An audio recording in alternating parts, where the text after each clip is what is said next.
So in 1895, Cordelia, who is now 41, she's living in San Francisco with her son. She goes down to the park next to the Golden Gate Bridge to meet with a friend and just like have a chat. While there, that's when a 32-year-old man named John Dunning was riding his bicycle, and his bicycle, it broke down. So he stops, he like fixes the wheel, and then he notices a beautiful woman who's sitting on the bench. She's like, oh my God. The beautiful woman was Cordelia. Love at first sight. Back then, because remember, olden days, it was very scandalous for a man and a woman to interact without a formal introduction. But John said that there was just something about Cordelia's energy that he was attracted to. So he goes up to her, he introduces himself, and they begin chatting away. 18-year-old Cordelia married 33-year-old Welcome Botkin. They welcomed their son, Beverly, in 1874. Now, in 1894, Cordelia and her husband, Welcome, their marriage just wasn't working out, okay? And because this is the 1880s or whatever, divorce, it really wasn't a thing back then. So they just decided to go their separate ways, but still remain married. So John, he was married and he had a wife named Mary Elizabeth, and the two of them had moved to San Francisco in 1891. So when John met Cordelia, they had this instant connection. They couldn't stay away from each other. The two of them would chat about their partners, their significant others, and how they just didn't understand them. They were bonding over how their partners sucked, pretty much. She would take him to the gambling saloons, brothels, dark bars, and this was all like new to John. He had never seen this side of San Francisco, and it wasn't long before the two of them were wrapped up in partying, drinking, and a gambling lifestyle. And that wasn't all that they were wrapped up in. Wink, wink. John was being sloppy.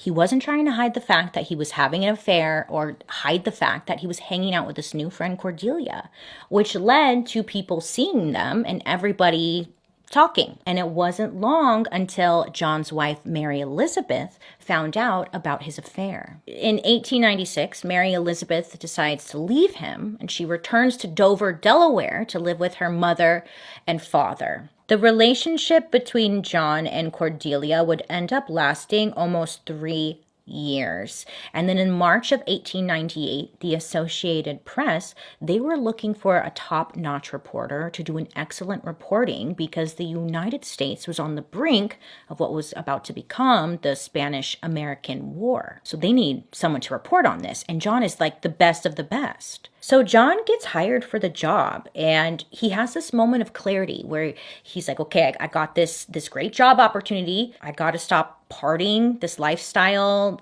Cordelia, like all of this just isn't for me anymore. This news to Cordelia was devastating. She's begging him not to go, but he tells her, like, no, he has to do this. I'm leaving. Now, as the days go on, her depression now turns into anger. Now, back in Dover, Delaware, Mary Elizabeth, John's wife, she starts receiving handwritten letters detailing about the affair John was having in San Francisco. And then on August 9th, 1898, she gets a knock on the door. She opens the door, and she finds a gift of chocolate bonbons wrapped in brown paper with a pink satin ribbon. She's like, oh my God, chocolate, yay! So Mary opens up the box and sees that the chocolates are sitting on a lace handkerchief with the price tag still attached. And the note reads, quote, with love to yourself and baby, Miss C, end quote. So Mary's thinking that the Miss C stood for Miss Corbally. It was one of her friends that she made back in San Francisco. So Mary Elizabeth and her family sit down to have dinner. Her sister and niece also came over to have dinner with the whole family. So again, olden days, no AC. So when you cooked, especially with like a stove and stuff, it would get brutally hot in the house. So again, because it's so freaking hot, they go and they sit out on the front porch and they try to just sit there, cool off with the nighttime breeze. While sitting there, you guessed it, Mary was like, oh my God, I should go get those chocolates right now. We can enjoy them while we sit here on the porch. before going out to the porch, she has 3 pieces for herself, and then she offered some to her family. So they eat their chocolate and just enjoy the evening with each other's company. Then a couple of hours go by, and everyone who ate the chocolate started getting really bad stomach aches, and then all of a sudden started barfing, throwing up. Mary Elizabeth's dad, he calls the doctor because everyone is puking and he's the only one who wasn't sick. So the doctor comes out and he thinks that everybody has food poisoning. But Mary Elizabeth's dad didn't think so because he had corn fritters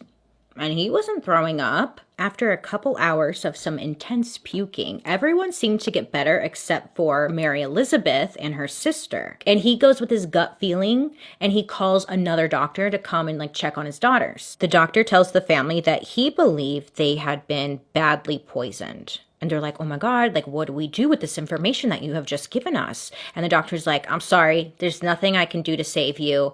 Have a good day. And then he takes off. In addition to the severe stomach pains, they were also experiencing intense bloody diarrhea and delirium, which is basically a fancier word for saying that they were hallucinating. After a few days of this illness, both Mary Elizabeth and her sister die a slow and awful death. So Mary Elizabeth's dad, he now just lost 2 daughters and he's out for blood. He is angry. He wants to track down who did this to them. He's thinking the common thing was that mysterious box of chocolates that showed up, right? So he's a smart man and he takes the few remaining pieces of chocolate and he sends them out to be analyzed by a local chemist by the name of Dr. Wood.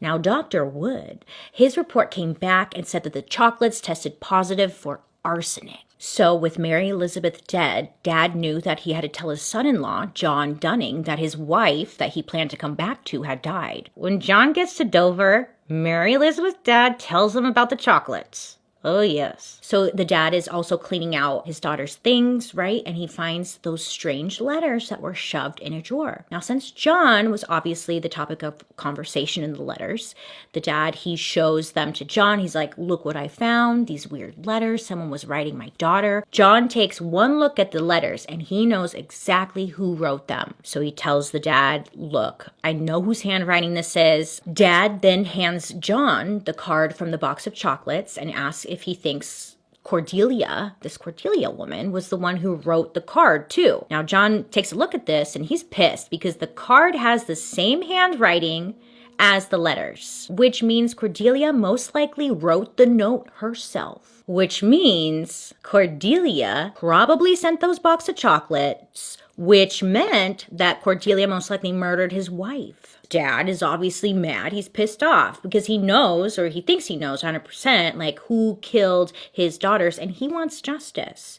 And this dad is also a congressman, so he knows that he can't go committing revenge murder. The next best thing that he can do is call the police. So the first thing Isaiah Lees did was figure out where the box of chocolates came from.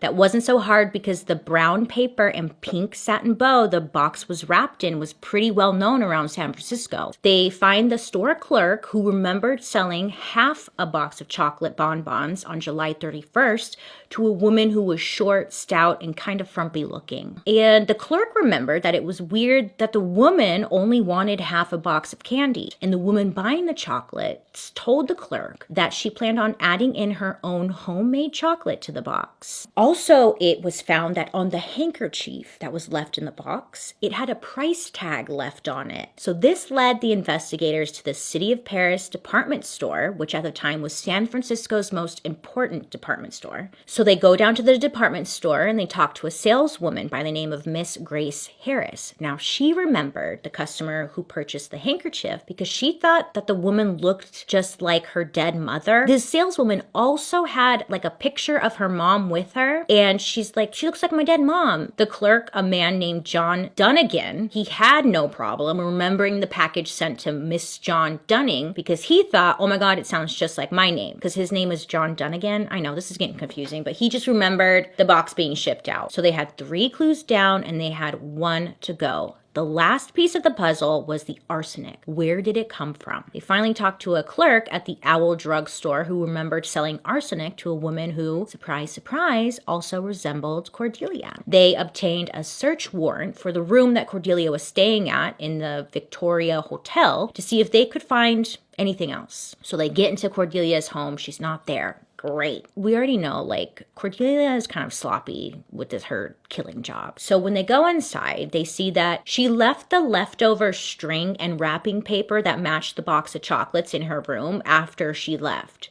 Like, she didn't throw it away. So she practically left, like, the smoking gun in her hotel room, is what I'm getting at. Like, girl, come on.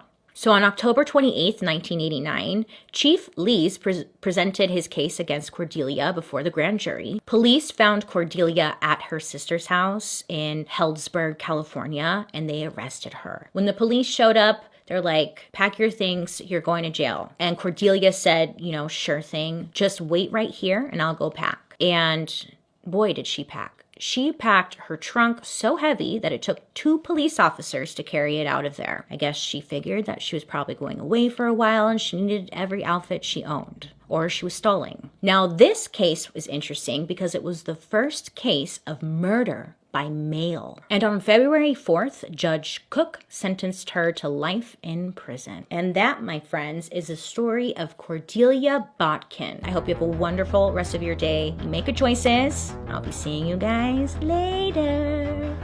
Bye.